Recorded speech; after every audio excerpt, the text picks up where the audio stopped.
તો આજે દુંદાળા દેવ ગણપતિનો મહોત્સવ શરૂ થવા જઈ રહ્યો છે, ત્યારે ગીરના કોડીનારમાં એક યુવાને ગણપતિની ઇકો ફ્રેન્ડલીની મૂર્તિઓ તૈયાર કરી છે. આ યુવાન ગાયનું છાણ, માટી, ગુવારગમ અને મેંદાવડીનો પણ ઉપયોગ કરીને ઇકો ફ્રેન્ડલી પ્રાકૃતિક ગણપતિ બનાવે છે. નહીં નફો નહીં નુકસાનના ધોરણે ગાયના છાણમાંથી બનાવેલ શ્રીજીની મૂર્તિ વેચી લોકોમાં પર્યાવરણ પ્રત્યે જાગૃતિ લાવવા કામ કરી રહ્યો છે. શ્રીજીને આવકારતા ભક્તો થનગની રહ્યા છે. તો આ વખતે ઇકો ફ્રેન્ડલી ગણેશપતિની મૂર્તિ જે છે તે લોકોમાં જાગૃતતા લાવી રહી છે. પ્લાસ્ટર ઓફ પેરિસની મૂર્તિ પ્રમાણમાં સસ્તી પડે છે, પરંતુ તે પર્યાવરણ માટે હાનિકારક પણ એટલી જ બને છે. આ પીઓપીની બનેલી મૂર્તિ પાણીમાં ઓગળતી નથી. મૂર્તિ પર કરેલા રંગો પણ રાસાયણિક હોય તેવા દૂષિત થાય છે.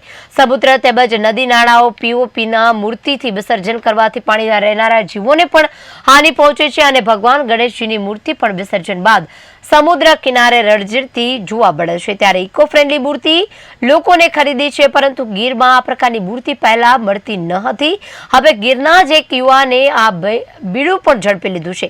સમગ્ર ગીર સોમનાથ જિલ્લામાં માત્ર એક જ યુવાન શૈલેષ પરમાર અથાક મહેનત કરી ખૂબ જ વાજબી ભાવે ઉર્જાવાન ઇકો ફ્રેન્ડલી ગણપતિ બનાવી આપી રહ્યા છે. મહત્વનું છે કે ઇકો ફ્રેન્ડલી ગણપતિથી જે છે તે વાતાવરણને નુકસાન નથી થતું, પર્યાવરણને નુકસાન નથી થતું. તેથી મોટા ભાગના રાજ્યોમાં હવે ઇકો ફ્રેન્ડલી ગણપતિની મૂર્તિ જ ઘરે પધરાવવામાં આવે છે અને ત્યારબાદ ઘરે જ ડોલ મૂકી, મોટું ટબ મૂકી અને તેનું વિસર્જન કરવામાં આવતું હોય છે. ત્યારે જૂનાગઢમાં સર્વપ્રથમવાર આ વ્યક્તિએ પહેલ કરતા તે સરાહનીય ગણી શકાય.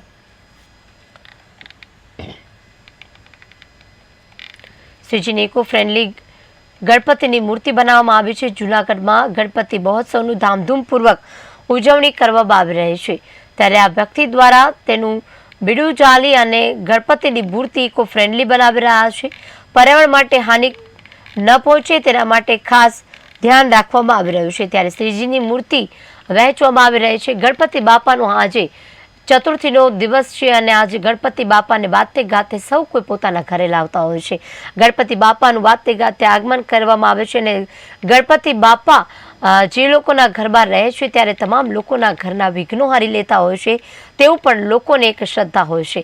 ત્યારે ગણપતિ બાપા મોર્યાના સાથે આજે સમગ્ર જે વાતાવરણ છે દરેક જગ્યાએ ગુંજી રહ્યું છે. પછી તે ગુજરાત હોય કે ગુજરાતની બહાર હોય, તમામ રાજ્યોમાં અત્યારે ગણપતિ બાપાના મોર્યાના નાદ સંભળાઈ રહ્યા છે, વાતાવરણમાં ગુંજી રહ્યા છે.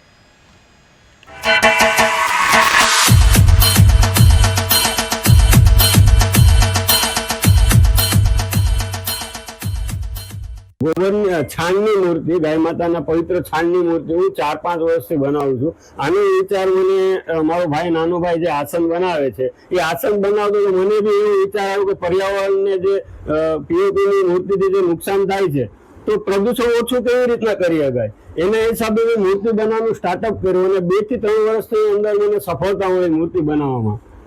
અને આને આશરે 2 મહિના સુકાતા લાગે, બનતા અને 3 દિવસ લાગે.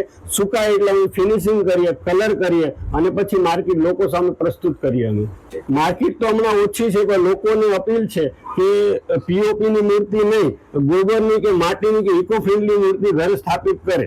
ગોબરની છાણની મૂર્તિ